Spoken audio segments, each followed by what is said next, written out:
This is Michael Cowen, and welcome to Trial Lawyer Nation. He helps us pan for the gold inside ourselves. You need to have grit. I mean, a lot of this is grit. I feel like I've been made a better lawyer. They're talking about something that's real to them. You have to be really careful not to be Goliath. They saved a bunch of lives and changed society forever. But let's just begin the conversation. Welcome to Trial Lawyer Nation, your source for guidance to win bigger verdicts, get more cases, and manage your practice. And now, here's your host, noteworthy author, sought-after speaker, and renowned trial lawyer, Michael Cowen. Today on Trial Lawyer Nation, we have Artemis Malekpour. Artemis is a trial consultant with the firm of Malekpour and Ball. She works with a guy named David Ball you might have heard of. He wrote a little book called Damages, one called The Reptile. Artemis has done focus groups and worked on cases all over the country, and she's learned a lot about how today's jurors in today's divided society, how they make decisions, how they think, and more important, how you can bring both sides together of the political spectrum to get a good result for your client. I found this so useful. We're already applying a lot of what we learned from Artemis in our practice. I hope it helps you in yours too. So let's welcome Artemis Malekpour.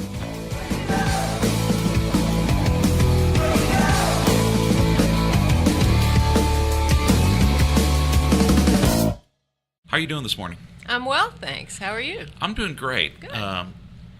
I'm going to ask you a question that I already know the answer to, but all our listeners might not. What do you do? So I am trial litigation strategy consultant type of person. So it's kind of, I think initially they were called jury consultants, but we do more than juries. We do trials, and we do more than trials. We do actually litigation process from before you even file a case until you're in trial, and even post-trial. We do jury interviews and stuff like that, so which is actually where I got my start.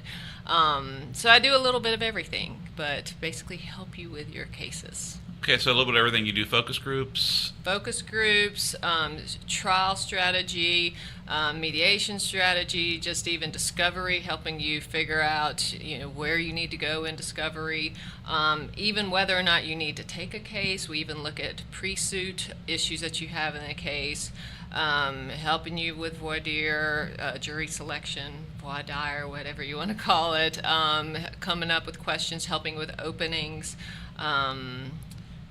So a whole gamut of things we end up doing. That's really cool, and I love working with you. But how did you end up doing this? So initially, my background is psychology. I was a psych major in undergrad. I actually initially got into college thinking I wanted to be. I was actually pre-law. If you look at I went to University of North Carolina, Chapel Hill, and if you look at that yearbook that they give out for incoming freshmen, it actually says psychology pre-law, and that was, I'm sure, related to reading To Kill a Mockingbird and being inspired and wanting to go in. But I went down the pre-med track. My dad's a psychiatrist. I thought, well, psychology's so interesting, I want to do that, and then went to grad school at UNC for the School of Public Health and Healthcare Administration. Was thinking medical school, and worked in the Department of Psychiatry at UNC hospitals, where I realized I don't like medicine, which is ironic with the cases that I'm working on now. I do a lot of med-mal cases, but at that time I realized I'm not a big fan of this whole medicine thing. And so I was fortunate at Duke Law School. There was a psychology professor there. He did not have a legal degree, but he had a psych background. And so I went to him and I said, I'm really interested in psychology, and I'm also interested in the law, but I don't want to represent anyone. What do I do? And he said, there's a thing called jury consulting, and I knew that just from the OJ trial, that there had been there was a discussion about their jury consultant. And he said, yeah, and there's also this guy in Durham, his name is David Ball, and he does that, and so you might want to talk to him. And so before I started my second year of law school, I actually changed all my courses. I was heading in a different direction, and I revamped my schedule, and then also met with David, and David said, well, if you're interested, We can do an internship. You could go see some of the focus groups that I'm doing, and then also you can do some post-trial interviews. And so that's how I started my first focus group. I went with him to, it was one that was held at Wake Forest Law School, actually, and he just kind of threw me in there and said, do this discussion group with these people. And I said, all right. The rest of the folks were deliberating, and I was just hooked. I remember that drive back from Winston-Salem, and I just could not stop talking. I was just, this was the funnest thing ever, just listening to what other folks had to say about what they had just heard. I thought, because I tend to be more of an observer. I like to listen and watch people, as opposed to jumping right in. And so it was natural for me to kind of throw a question out there and then just let them talk and see the direction in which they went. And then I did post-trial interviews for cases during law school, for cases that he had worked on. And then I also did death penalty clinic, and I also did an independent study afterwards interviewing jurors who had served on death penalty cases. And so that was fascinating as well, especially because a lot of these people had never actually talked to anybody about their experience. So they spent 2 or 3 hours with me just really just debriefing and just unleashing all these emotions and stuff. And so then I took the bar when I graduated, just in case I ever wanted to practice, but I've been doing this ever since. So a really long answer to your question. Well, that's great. That's wonderful. I didn't know. That's really cool. Yeah. I have a psychology degree too. Ah, see? Interesting. Yeah. But, I think that you talk about trying to do too much. I think people with codependency tendencies tend to go into trial law and tend to go into psychology, and I think we have a tendency to want to do too much. And yeah, it's really, I absolutely admire what all of you do, because I know I cannot do it. Even when I go to jury selections and a juror will talk about experience that they had, which makes it difficult for them to serve on this jury, and then they start to cry, then I start to cry. I'm like, I should not be doing this. This is like, I cannot. So it's really, it's tough when you hear, and when I meet clients, because normally what I do is stuff on paper, and I might see clients on video or stuff, but I don't really meet them unless I go to jury selections. And when I do, that's when I get attached. My strength that I've always had, I'm very analytical, and I can do a critical analysis of things, and especially if it's on paper, I can rip up your case. It's one of my strengths, and it also frustrates attorneys because they are like, how can you see my case that way? But part of it is all the focus groups that I've done over the years. But then when I do have an attachment, if I meet the client or hear a really sad story, then I kind of, my guard goes down, and I turn to Artemis as opposed to the trial consultant. yeah, I do try to not do the initial client interviews anymore, because I end up taking every case. Yeah. And then, as a law firm, that's not a good idea, because Absolutely. you can't take every case, and you can't, you can maybe get something on most cases, but it's not a good economic way to run a law firm and make payroll. And it takes you away from the cases where you could really do justice when you're having to work really, really hard on a case that's not that great of a case. Absolutely. I just talked with an attorney about that. She intentionally has a smaller practice, and she says she does a screening process on paper before she does that. She's doing her intake before she ever meets anyone. And then, of course, she makes sure that whenever she does turn someone down, she turns them down with resources. It's not just like, no, I'm not taking your cases, but here's someone who might, or here's some resources, referral services for you in other areas. So, because it is, once you're kind of attached, and that's the wonderful thing about trial attorneys, and I'm sad that they have such a bad rap, because the trial attorneys I meet are so connected to their clients. That's why they get so angry with me when I beat up their cases, because they are so connected, and they are so attached to those clients and their stories. And so it's, like I said, the things that y'all do, it's amazing to me. So I appreciate it. I will tell you, the times I've done a focus group with you, I have been wanting to cry afterwards. Yes, I've had people wanting to cry. I've had people texting me, saying, "Oh my God, I can't believe they said that." So I just had one the other day where she was texting me because when we're doing discussion groups, I give them my cell just in case a question comes up to be able to answer it, and she was debating. I told her after, I was like, "You are debating with these jurors," through my thing. That's not what the whole texting policy was for. And she laughed because she couldn't help it. I mean, you can't. It's your cases, and they're your babies. So. Yeah, and it took me a little bit of maturity to figure out that I need to learn all these bad things before we go to trial, so we can deal with them rather than afterwards, so we can find out why we lost. Absolutely. Yes, you don't want to hear all the bad stuff when they're deliberating. You want to deal with it beforehand. So out of curiosity, when you started working with David Ball, Mm-hmm. Right now he's, David Ball, superstar, the man. Mm-hmm. Where was he on his career arc when you started with him? He was there. Damages 2 had just come out. That's the red copy. But I had no idea who he was. We met at an Elmo's in Durham.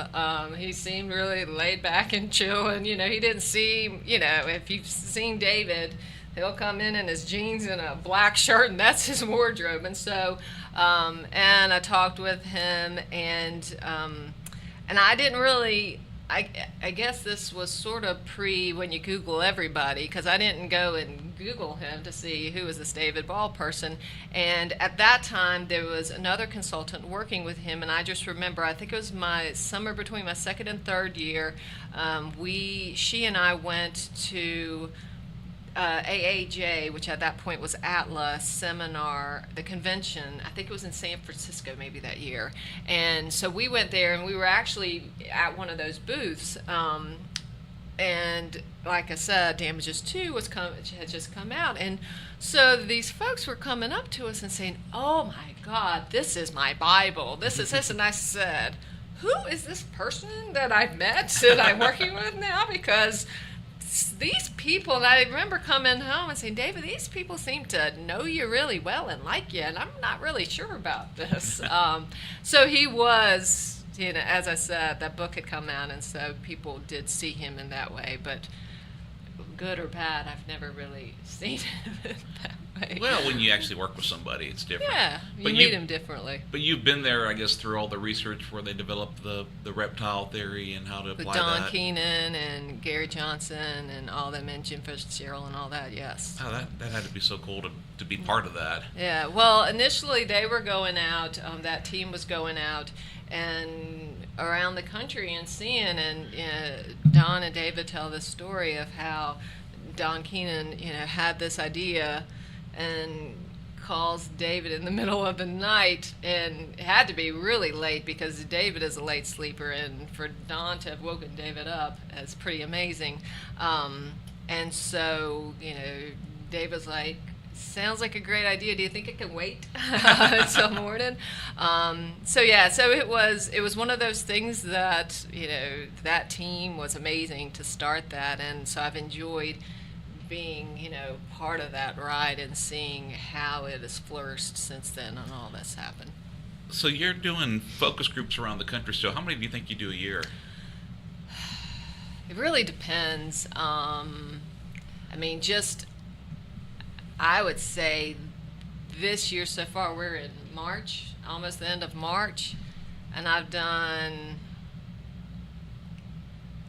maybe almost 10, but that seems heavier than normal.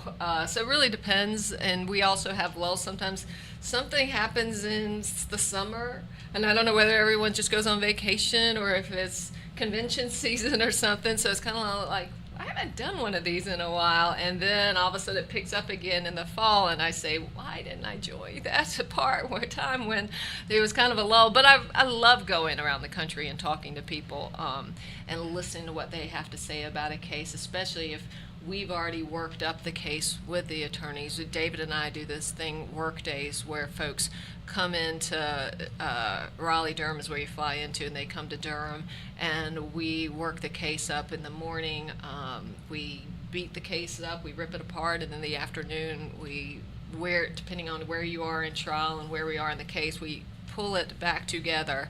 And that is so fun, by the way, to work with y'all and do a work day and like spend a day just working on one case with really smart people that can help you put it together and tell a story that actually gets believed. And that's why we do it. We have you come here so you can spend the day on one case and not have other interference going on, whether you've got somebody coming into the office or anything like that. We have you come away from your office so you can just focus on that one case.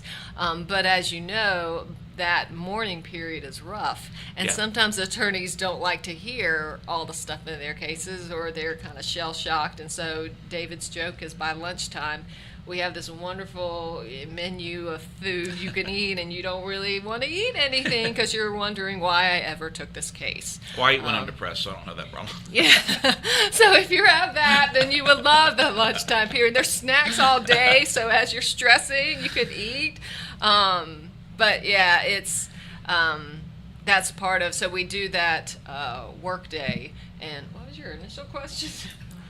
No, I was just going into how many focus groups you do. You do a lot around the country, and the reason I was asking is, because I think you do more focus groups in more places than anybody else I know. Yeah. So now it's 2018. It's an interesting time in the country. Are there any kind of trends you're seeing lately? There are, and actually, the reason why I got into the work days was I was going to say the great thing about we have you come for a work day. The wonderful thing about focus groups is the things that we tell you that morning, and maybe later on that afternoon that you really don't want to hear. If we're able to do a focus group, or if you go and then later do a focus group, that's validated based on what you end up hearing in the focus group. And so sometimes and it's also why when I teach with my focus group clips, because I found that trying to tell people, here's what I've learned, trust me, as we talk about attorneys, this idea of trust me because I know, doesn't really work very well. So instead of trust me, let me show you. And this is what you should be doing at trial as well, whether you're the trial attorney or you have experts on there. It's not about because I said so, but let me show you how. And that's the great thing about focus groups for me, working with attorneys, is that here's the show of what I have told you. But what I found working across the country with folks, I honestly think there has to be a playbook somewhere, because at some point you're going to hear someone talk about personal responsibility. You're going to hear them talking about, this is the plaintiff always wants more than they're asking for, and the defense will ask for less, so the truth is somewhere in the middle. And they're just things that I hear in wherever you are, and as diverse of a population that I've dealt with across the country, I honestly am like, did y'all get notes that I missed somewhere in my growing up? Where do y'all come up? And it's almost sometimes verbatim, and money will do more harm than good. So yeah, it's an interesting, fascinating thing. But I think these days, there's an idea, because we are so divisive politically, with just the landscape of what's going on, so many issues have divided us as a country.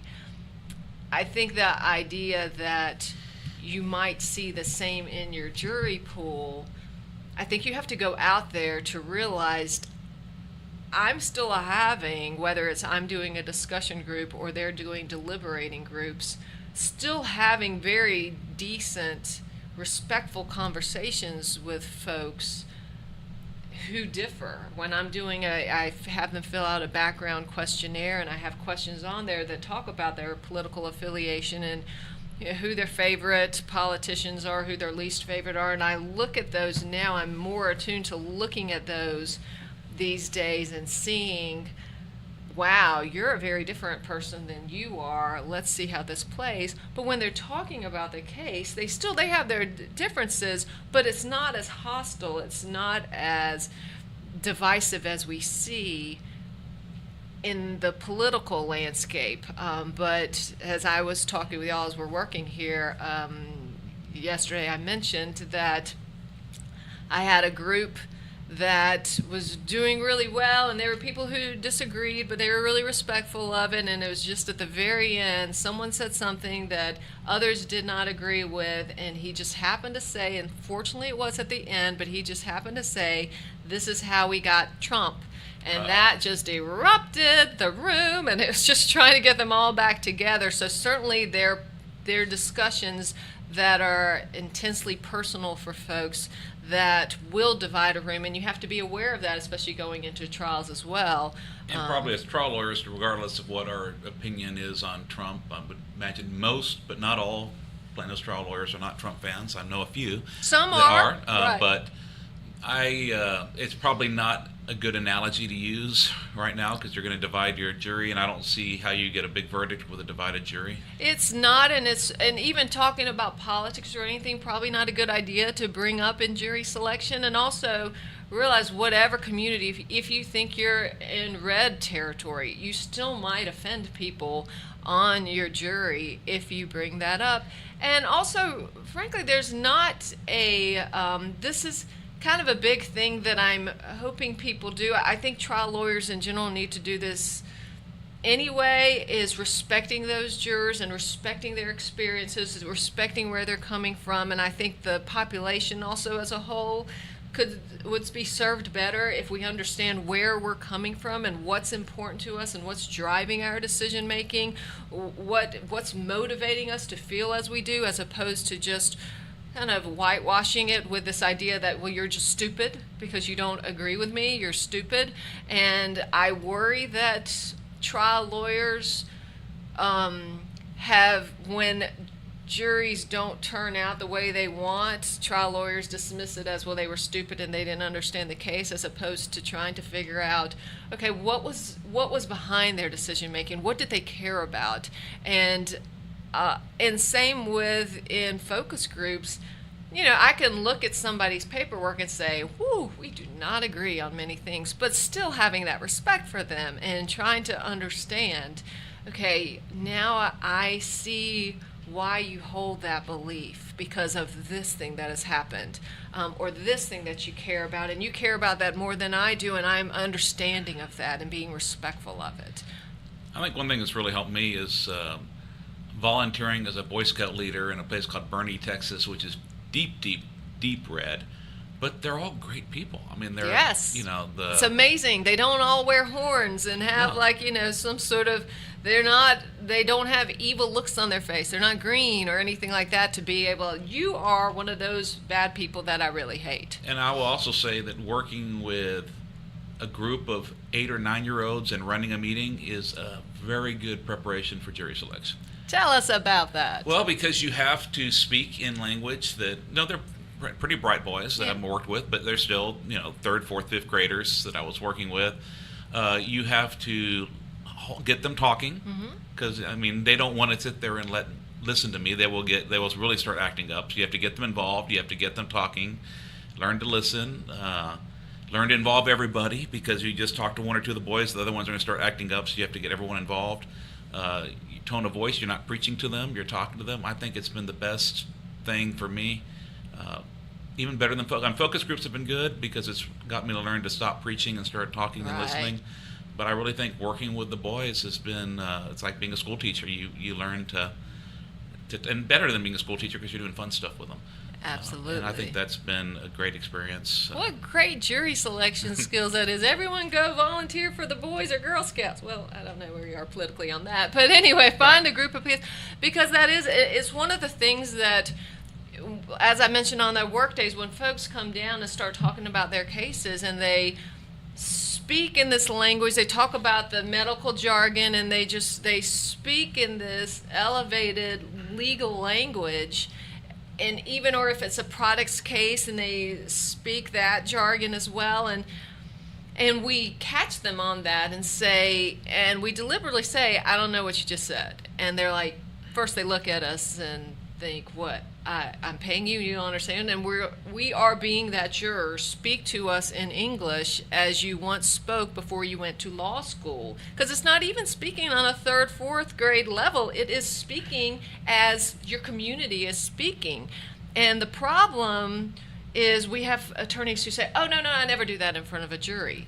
But can you imagine you're in trial, you're tired, you're preoccupied, you have so many things going on in your head, and then now your default language is going to come out, and that is not the language that you're speaking, that needs to be your everyday language, that needs to be the language that others understand, that your jurors understand, and it's not speaking down to them. That's the one thing that people, I need to speak down as if they're stupid. If you feel that you need to speak down to them as if they are stupid, that's going to come across in the way you speak to them, and they will recognize that, and they will hold that against you. So if you just speak as everyday folks speak, not only will it help you relate and connect with your jurors more, but also when it comes down to, if you are of the school of thought of making rules, coming up with analogies, it's going to be a lot easier to do that because you don't have all the legal stuff floating in your head. You don't have that obstacle of,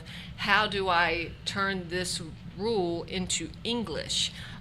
You are already speaking English. Yeah, and it's so hard. We get so we work so many hours that we spend all our time in our little tribe of trial lawyers and Yes. experts and consultants, and if we can't just get out and make friends that aren't in the tribe, at least the focus groups let us practice talking to regular people.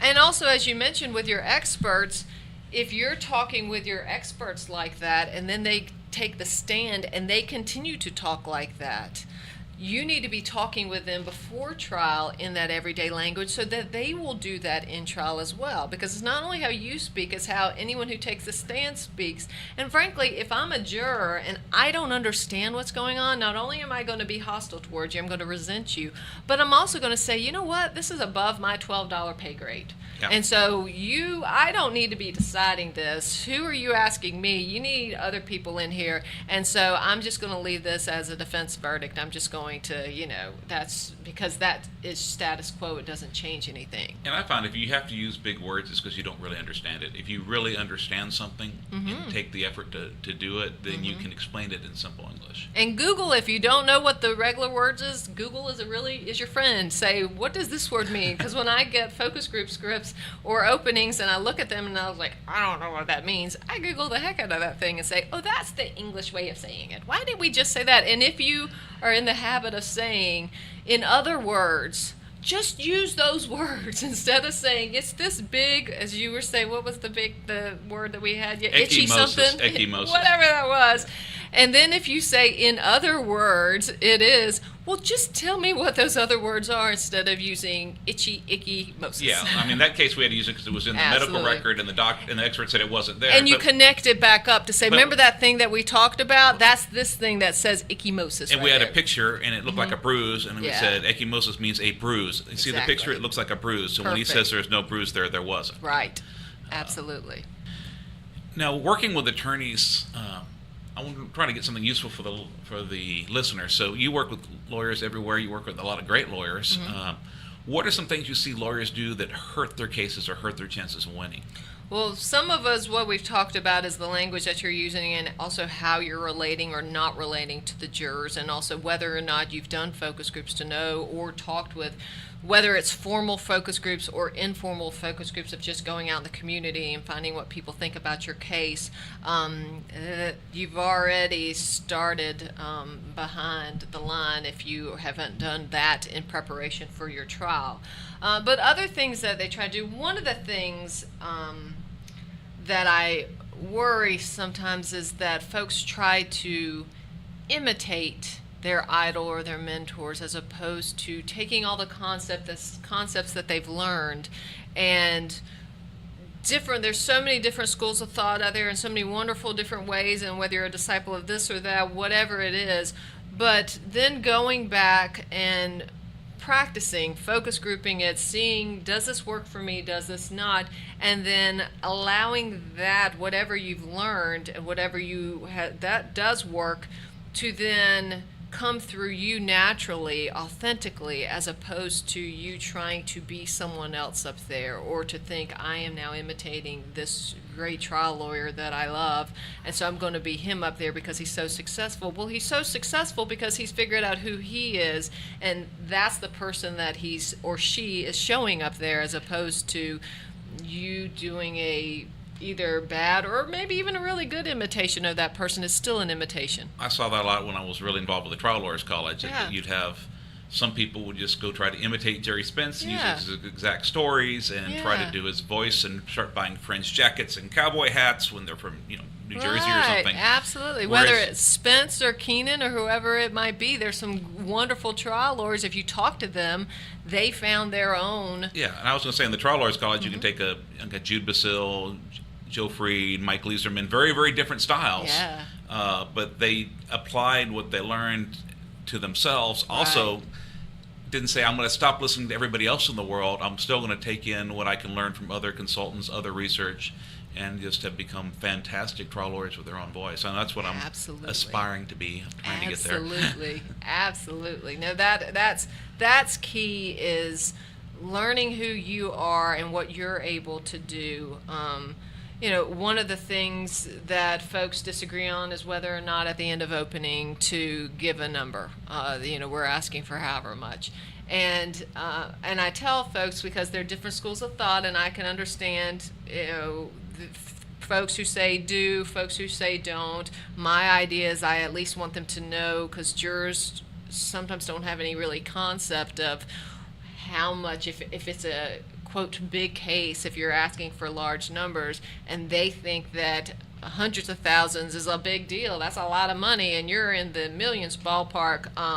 I do want them to understand where we are. But regardless of whether you do or don't, if you learn a way and you decide, yes, I'm going to ask for the money, but when you ask for the money you're very hesitant about it, or you look like you don't buy your money, then buy what you're telling them or what you're trying to sell them, then that's a problem. Then don't put a number in there. If you avert your eyes, or whatever, you're not confident about that, then that's not a good tactic for you, no matter what the best person has ever, who tells you to do it says, or what has worked for them in the past.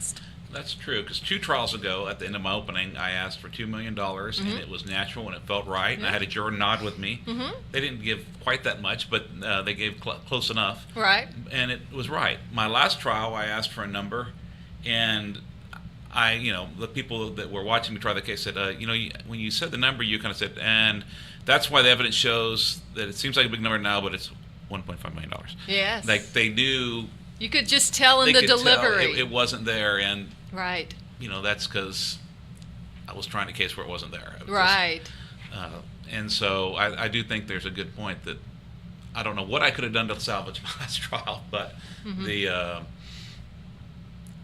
following the formula no matter what, I think there's a point to that. And that's also the other thing that I worry about, is people do think there's this magic formula or these magic words that you could say and ta-da, you have done whatever, to that jury, and that's going to win, as opposed to understanding that it's a process and different things work for different cases and different clients and different witnesses and different experts, and it really depends on. That's why you should be focus grouping to find out what is going to work here, because it may not be the same thing that worked there.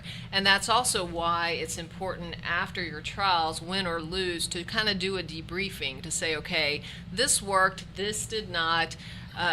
What are the reasons this worked? Why did this not? And it's particularly hard to do when you get a win. You kind of just ride that out and don't really pay attention to how you just thought you were awesome and your client was awesome and great. When you lose, it hits you harder, and you don't tend to necessarily want to go back and figure out what happened. But the best trial lawyers will tell you that the reason why they are who they are today is because they learned from those losses. And so figure out, this went well, this did not. It's really important to go back and do that with every trial, and that way you can figure out, okay, for this kind of case it might work, for this it might not. Yeah, and it's funny, we take losing so hard, nobody else really cares. I found that all the great trial lawyers have lost a lot of cases. Right. Other than maybe Spence. I think there's some case selection bias in there, but I don't know. He's won a lot of really hard cases too. But most of us have lost, and you talk to the people who are on the headlines. No one remembers the ones you lose. They just remember the ones you win, but you learn from the ones you lost. And I remember when I went to the Trial Lawyers College back in '98, I thought I'd never lose a trial again. When I went to your first reptile seminar, I thought I'd never lose a trial again. Right. And I realized, well, the facts still do matter. These things help maximize my chances of winning. They help me win more when I win. It's framing. It's trying to figure out the proper framing. As I said, it's not like you can spit something out into a machine and something pops out and that's a winning formula. That's not how trials work. And so recognizing that. And I've even learned in focus groups where we give the same presentation, we divide them into 3 or 4 groups, and we get 3 or 4 different results. Absolutely. I had one.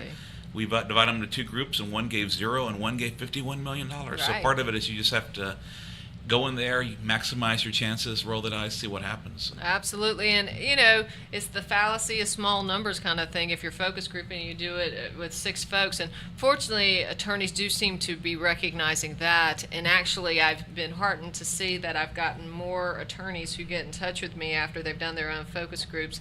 And they've been successful at it. Like, oh, my jurors liked it. I'm really scared because I don't know what that means. I don't think I did it well. And so I appreciate that because, as I always say, when you're doing focus group research, it's better to lose early on than to go in there and think my case is awesome, because I can promise you there's going to be a juror who's going to find something wrong with it. And if you don't find that in your focus grouping, then you need to look. Bad research is worse than no research at all. So Yeah, you have all to of be careful. our bigger cases, we're trying to do focus groups before we even file, so we know what do we need to deal with in discovery, what do we need, when I'm doing depositions, okay, these are my landmines. Right. What do I need to start doing to go around them, to diffuse them? And the more focus groups that you do, the more in tune you are with your population, the community, what they do care about. So it will allow you, if you don't have the resources to do a focus group before an intake or anything like that, you're able at least to more critically, if that's even a word, but do a better job of being able to look at this and say, okay, I hear jurors who are going to have a problem with this. Because that's when I'm doing my analysis, the reason why I rip up cases the way I do is because I do have all those jurors. I have the benefit of jurors in my head who are going to have a problem with this. And I find even imperfect focus groups are better than none. I mean, we love when we can hire a professional to do the focus group. We love when we can hire a professional to recruit. But I've been involved with some other lawyers that use Craigslist, which I hate because you only get people that are looking for work on Craigslist. But you still learn something. We did one where we only had 3 people show up, but we still learned something. It was still better than doing nothing. Right, and you have to recognize, okay, well, I learned this, but also remember the source from which I got that. Yeah. Whether it's if you're doing Craigslist or if you're doing temp agencies, recognize that they are coming in with their own personalities, experiences, their certain kind of breed of folks. But I mean, we talked about yesterday different ways of doing kind of free focus groups. One is just when you're hanging out at a ball game or wherever you might be, or at a coffee shop, and just talking to the person next to you and saying, or if you do public transportation, if you get on planes or trains or automobiles or whatever it is, and just talking to the person and saying, I've got this thing that I'm working on. I'm an attorney and I've got this thing, or I know of a case. Let me tell you about that. And people love to talk about legal stuff, and they love to have their opinions heard, and it also gives you a better way of actually fine-tuning your listening skills, so you learn more from them. And it's kind of the same with your Boy Scouts example of my wife has about a 98% accuracy rate on whether I win or lose a trial. Not the number, but she is really good about picking up on the problem. Like, I wouldn't give that person any money. That's a problem. People aren't going to like that. She's really. I have a very unfiltered wife. She's not one that's going to wonderful. Worry about my feelings, because sometimes it's the night before trial. You don't really want to hear about how you're going to lose your case. But I love her. But earlier on when I asked her and actually listened to her, it's another source, but doesn't replace focus groups. But no, and as I said, just reach out to a wide variety. The benefit of doing a more formal focus group is you then get the crosstalk. You get the folks, having that discussion with each other, as opposed to you just talking, with one or two people. So you get those different experiences and the biases and whatever that they're bringing in. You get that discussion going on. Are there other things you see lawyers do that hurt their cases? Dismissing jurors or identifying jurors as a demographic or a stereotype. Having attorneys call us and say, I've got this kind of case, what juror do I want on there? Who do I need to kick off? Well, that's not that easy just to say, especially demographically. That's a very dangerous way. And if you're doing focus groups, or if you're not, or if you're even in trial, it's a dangerous way to try to win your case and to pick a jury. So Yeah, that's I agree. one thing. If we're saying bias and prejudice are wrong, then that shouldn't be part of our business model. Right, exactly. It also doesn't work. You're out. Right. I mean, it's you really have to, because just because you have a certain population who all look the same, they're coming from different places, and that's affecting how they see things. And trying to find out who your folks are, and not assuming, okay, I know I need to have this many of this or this many of that, and looking for certain characteristics. Yeah, well, as someone who, back when I lived in Brownsville, a lot of my friends that we would barbecue and drink beer together were Hispanic Trump voters.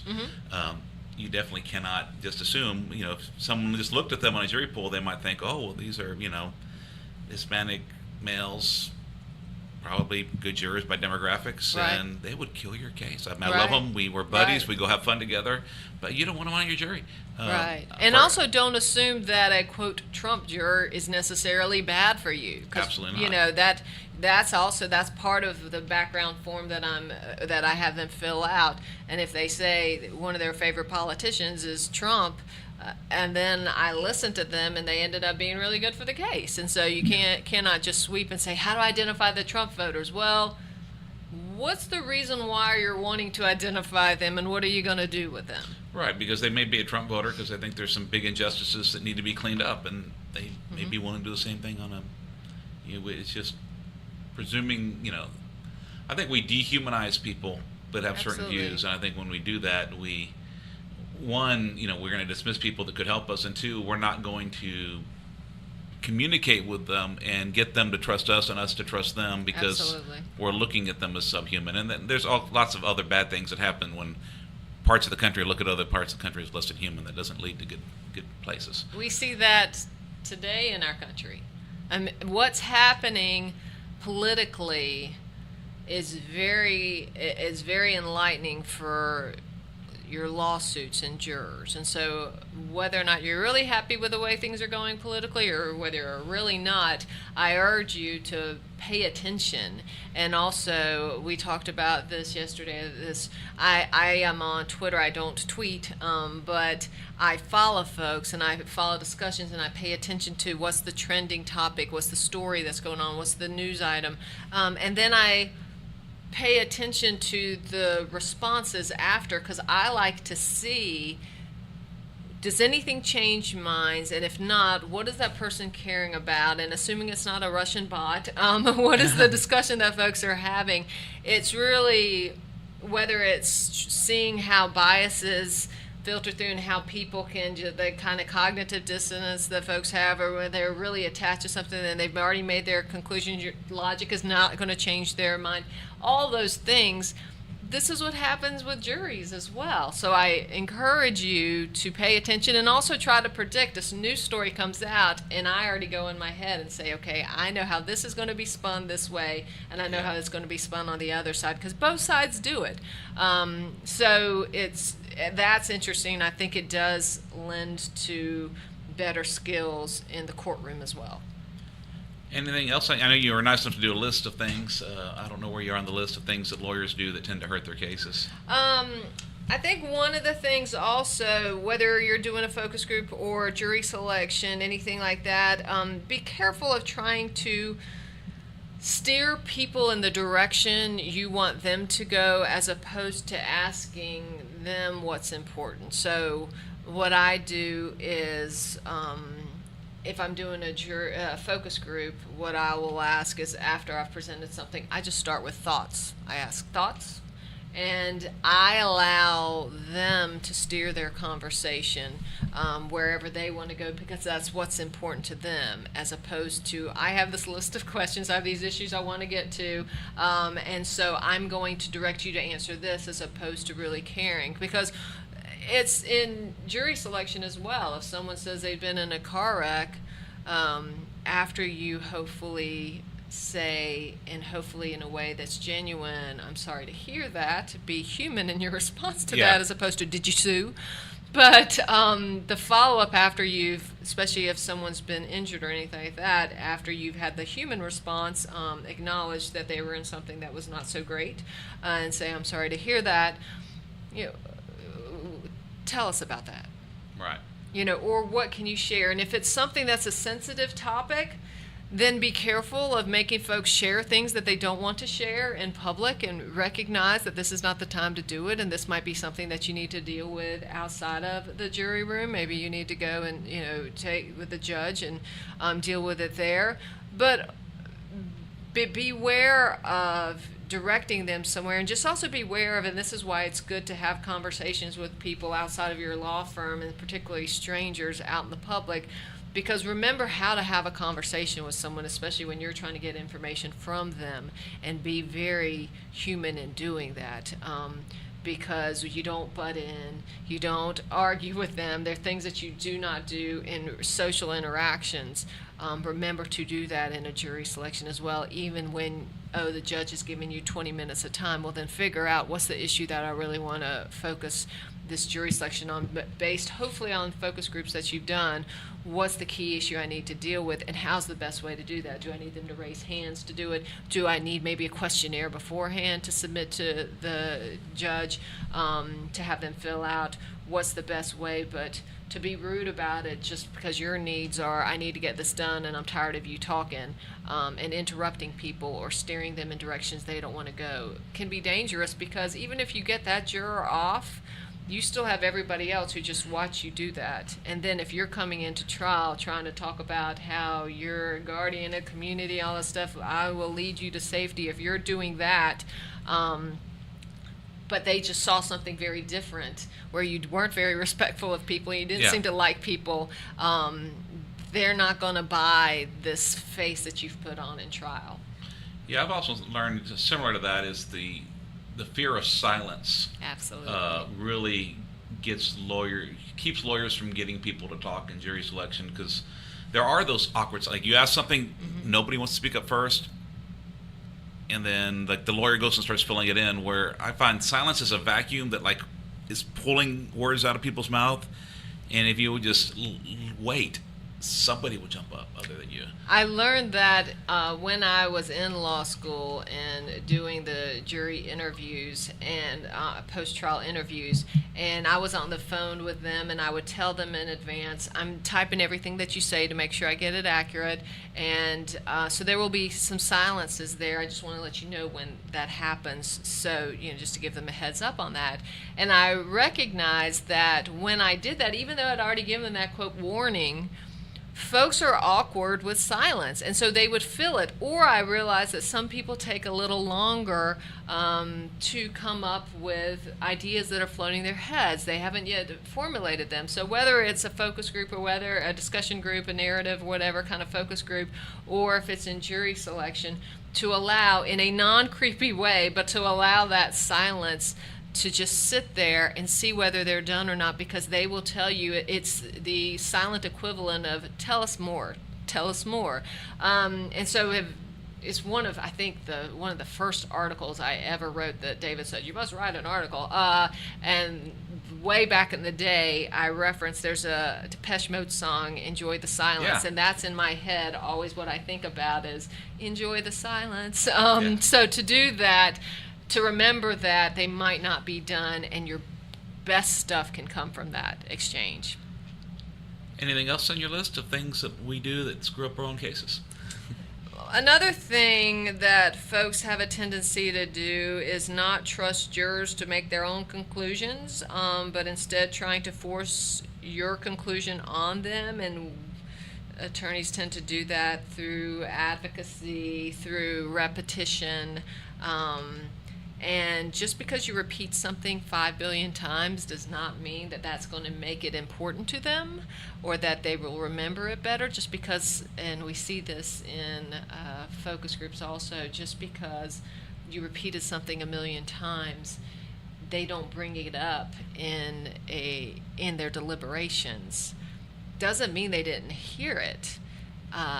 And if they did hear it, they may have ignored it because it didn't fit with the conclusion they'd already made. But if you want to pound, because I've had attorneys say, oh, I need to go in there and tell them this. Well, you already told them this. That does not matter to them. And at some point, when I did post-trial interviews, jurors would say, I hated the fact they kept repeating this thing as if we were stupid. And so jurors will recognize that as well. And so what you need to do is make sure you frame cases in such a way that they will come to their own conclusion, and it's theirs and it's strongly held. And if it's theirs and it's strongly held, they're going to then fight for that harder than if you try to force yours on them, and then that you seem to be one of those advocating attorneys. I've had jurors tell me, you don't act like a lawyer. And I'm like, I think that's a compliment, but I'm not really sure what that means. But that persuasive, I'm going to force my opinions on you. Folks don't like that, because also it's telling me also that I cannot form my own opinion. And so I'm not going, if you try to force your conclusion on me, I'm not really going to take that banner and go run with it. One of the hardest things that I've been working on, and one of the things that I've seen bear the most fruit in my verdicts, has been learning to actually just relax and trust jurors. Yes. How is that important, and how do we learn to do that? Because it's, for me at least, it's been so hard to just trust these strangers to take care of my case and do the right thing. And because when you get rid of that tension and that distrust and trying to force it to them, it flows better. But how is it important, and how do we do it? Well, part of it is working up your case beforehand so you know the information that you need to give them so they can form that conclusion that your side is right, that the defendants did wrong here and caused harm. So not doing an information dump, because the problem with doing an information dump on folks and saying, here are all the things that I learned, here's the whole story of what happened, all that stuff, when you do that, first of all, that's too weighty on jurors, and every fact, every piece of information that you release to a juror, to your listener, carries a weight and it carries a risk. And once it's out there, you cannot pull it back. You cannot tell them, I want you to do this with that. It's out of your control. So you have to be very careful that as you are giving them information, that you have balance, you've taken into consideration, okay, I'm using this information, this is how it helps me, but these are all the possible ways it can hurt me. And so then you do that risk benefit. Does this information need to come in? And if it does, then how am I going to get it in, and where am I going to put it, so that I can still have jurors concluding for my side, but then also, they'll use this information in the best way possible. But again, that's doing research beforehand to find out what people might be thinking about your cases. So we've given us some great tips, but I want to talk about you a little bit more. I've noticed that because I'm a trial guides junkie, Sure. And the first, I had David Ball too, and he only talked about his own stuff, and then the reptile was him and Don Keenan. And I noticed that now I'm reading more, where even the Theater for Trial that Joshua and David wrote. Joshua. There's like Artemis parts in the book.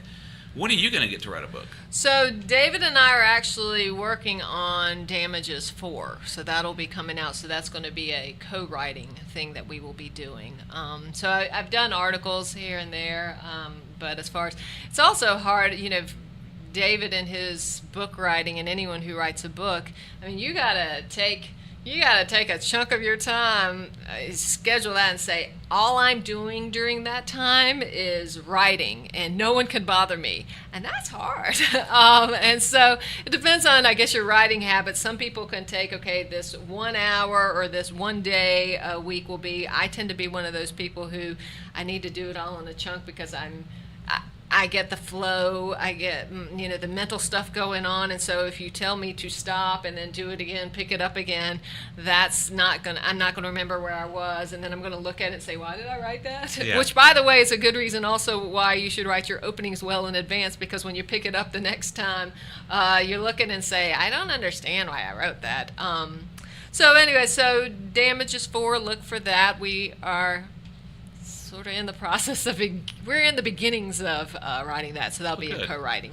Because I kind of see you as the next generation of, we've got a lot of people that have been around for 20 or 30 years. They're great, but 20 years from now, they're probably not going to be active trial consultants. I'm so glad that you didn't say they'll be dead. That'd I be hope so not. sad. I hope not either. they're, Knock on wood. doing a couple cases and traveling and enjoying themselves. Absolutely. I don't wish that on anyone, but the fact is, there's a mantle that needs to be picked up, and you seem to be the person that's there. Well, there's also a great group of trial lawyers coming up, and have a lot to say, and a lot of, the trials in some way are very different, in some way similar to what they were before, and so it's just, making sure that you're up to speed on who your jurors are, and so that's part of what we learn. And let's say one of our listeners is out there and they say, I've got a case, I think Artemis could help me with this case.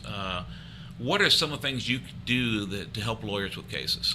So as I mentioned, part of it is just talking. I can talk for an hour on a case that folks have. Depending on resources, there's always an issue.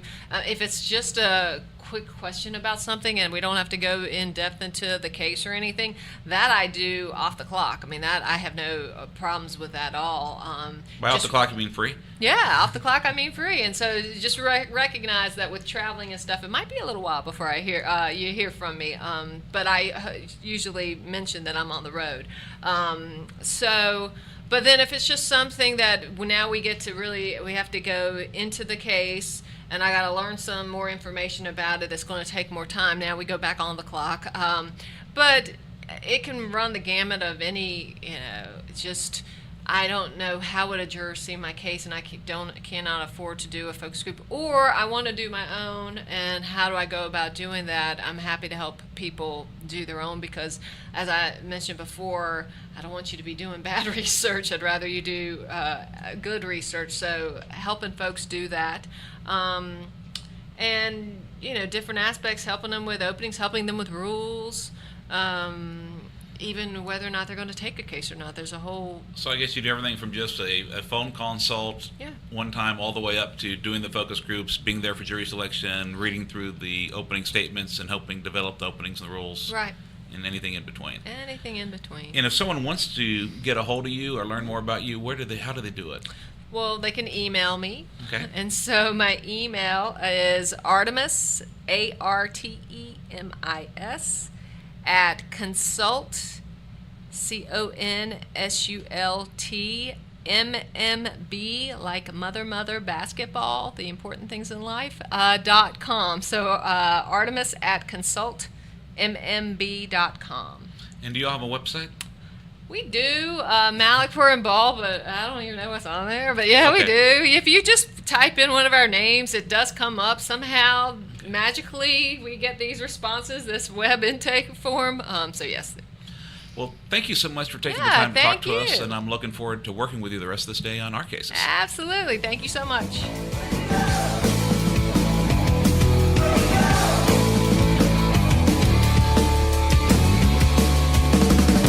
Thank you for joining us on Trial Lawyer Nation. I hope you enjoyed our conversation with Artemis. I know I did.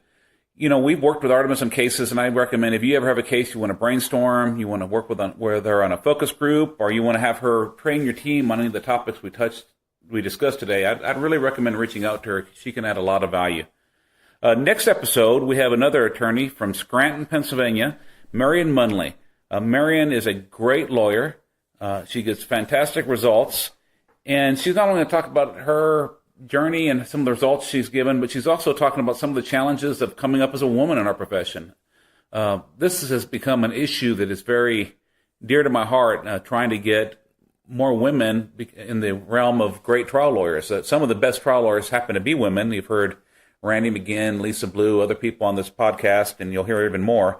But my firm is now more women than men, and two of my partners are women. I'm glad to work with them, and she's going to talk some about how we can make the world a better place by having more women joining the ranks. It's so sad to go to a CLE and see 90% of the people sitting there as white males. We're wasting so much talent, and so many people with great potential aren't reaching it because we're not bringing them into the profession. So I hope you guys come and join us next time on Trial Lawyer Nation. We look forward to talking with you again soon as we continue to explore powerful insights from our amazing hosts and remarkable guests here on Trial Lawyer Nation. Until then, please be sure to subscribe and review this podcast on iTunes or your favorite listening app so we can continue to reach more listeners. Visit us at www.triallawyernation.com to send us a message, listen to previous podcasts, or learn more about Michael Cowen and our guests. This podcast has been hosted by Michael Cowen and is not intended to, nor does it create the attorney-client privilege between our hosts, guests, or contributors and any listener for any reason. Content from the podcast is not to be interpreted as legal advice. All thoughts and opinions expressed herein are only those from which they came.